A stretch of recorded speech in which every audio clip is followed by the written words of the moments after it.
तो राजस्थान की मिट्टी में अगर शौर्य को ढूंढने निकलें तो एक नाम है जो माउंट आबू की ऊंचाइयों से भी आप कह सकते हैं ऊपर नजर आएगा, देवड़ा चौहान। चलिए आज जरा इतिहास के उसी पन्ने को खोलते हैं जहां सिरोही के इस महान वंश की गाथा लिखी हुई है। ये शब्द, ये सिर्फ कोई कहावत नहीं है। असल में ये देवड़ा शासकों की आत्मा का, उनकी रूह का सार है। सोचिए जरा, वो वीर जिन्होंने न कभी झुकना सीखा और ना ही कभी रुकना। सिर्फ ये एक लाइन ही उनकी जो अदम्य भावना थी ना, उसको पूरी तरह से बयां कर देती है। तो अब सवाल ये उठता है कि इनकी शुरुआत कहाँ से हुई। हर महान कहानी की एक बहुत खास शुरुआत होती है, और देवड़ा चौहानों की कहानी तो भाई आग में गढ़ी गई एक वंशावली से शुरू होती है। देखिए, इनकी उत्पत्ति को अगर समझना है तो सबसे पहले अग्निवंशी शब्द को समझना बहुत जरूरी है। देवड़ा चौहान महान चौहान राजवंश की ही एक शाखा है और इनका निकास माना जाता है अग्निवंशी चौहानों से। यानी सीधे शब्दों में कहें तो वो योद्धा जिनका जन्म एक पवित्र अग्निकुंड से हुआ था। तो अगला सवाल मन में यही आता है कि ये चौहान देवड़ा कैसे बने। कहानी शुरू होती है नाडोल के चौहानों से। हुआ यूं कि नाडोल के एक शासक थे, राव लाखन। माना जाता है कि उनके बेटे थे देवराज, और उन्हीं के नाम पर इस वंश को देवड़ा नाम मिला। और फिर 13वीं सदी में राव लुम्बा ने माउंट आबू पर देवड़ा शासन की नींव रखी, और यही नींव आगे चलकर एक शक्तिशाली सिरोही रियासत बनी। अब आगे बढ़ते हैं और देखते हैं कि कैसे इस वंश ने एक ऐसा राज्य बनाया, एक ऐसा किंगडम जो अपनी सैन्य शक्ति और एक अद्भुत प्रतिरोध के लिए जाना गया। अरे, देवड़ाओं की ताकत की बात हो और सिरोही तलवार का नाम ना आए, ये तो हो ही नहीं सकता, इम्पॉसिबल है। ये सिर्फ एक हथियार नहीं था, समझिए, ये उनके बेजोड़ क्राफ्ट्समैनशिप और उनकी अदम्य शक्ति का एक सिंबल था।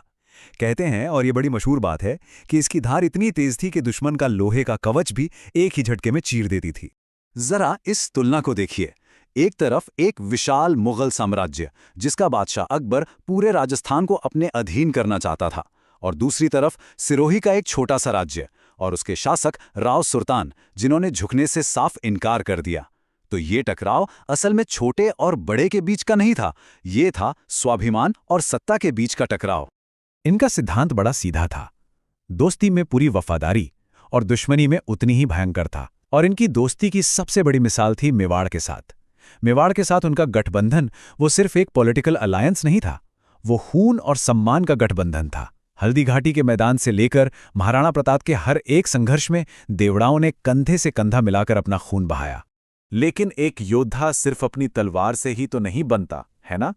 तलवार तो कहानी का बस एक हिस्सा है। उसकी असली ताकत, उसकी असली जान तो उसकी संस्कृति और उसकी आस्था में छुपी होती है। तो आइए अब देवड़ा चौहानों की पहचान के इन्हीं कल्चरल और स्पिरिचुअल पिलर्स को समझते हैं। तो एक सवाल मन में आता है, एक वॉरियर क्लैन का, एक योद्धा वंश का आध्यात्मिक सहारा क्या होता है? वो कौन सी मान्यताएं हैं, वो कौन सी ताकत है जो उन्हें मुश्किल से मुश्किल हालात में भी टूटने नहीं देती, अडिग रखती है? और इसका जवाब हमें मिलता है यहां, इन स्तंभों में। सबसे पहले देवड़ा चौहानों की कुलदेवी हैं मां अड़बुदा, जिनका बहुत ही खूबसूरत मंदिर माउंट आबू की पहाड़ियों पर है।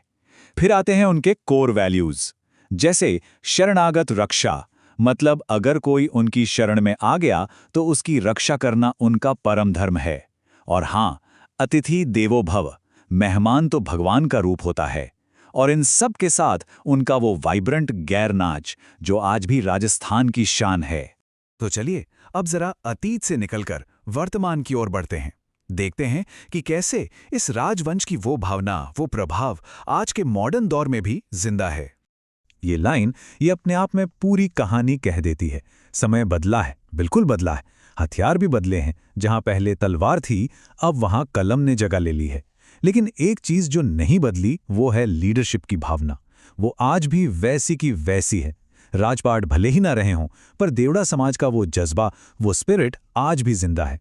और ये सिर्फ कहने की बात नहीं है, आंकड़े भी यही बताते हैं। आज इस समाज के लोग देश में ही नहीं बल्कि विदेशों में भी बड़े बड़े पदों पर हैं। एडमिनिस्ट्रेशन को देखिए, जहां वो आईएएस और आईपीएस अधिकारी के रूप में देश की सेवा कर रहे हैं। या फिर बिजनेस और पॉलिटिक्स को देख लीजिए, हर जगह वो अपने पूर्वजों की उस विरासत को आगे बढ़ा रहे हैं और समाज में एक बहुत ही महत्वपूर्ण योगदान दे रहे हैं। तो अंत में एक सवाल पे आके रुकते हैं, और ये बड़ा गहरा सवाल है। अगर किसी विरासत को, किसी लेगेसी को याद ना किया जाए, तो क्या उसका कोई अस्तित्व रहता भी है? देवड़ा चौहानों का इतिहास सिर्फ कहानियों का एक कलेक्शन नहीं है। ये शौर्य, स्वाभिमान और संस्कृति का एक जीता जागता प्रमाण है। एक ऐसी मिसाल जिसे कभी भुलाया नहीं जाना चाहिए।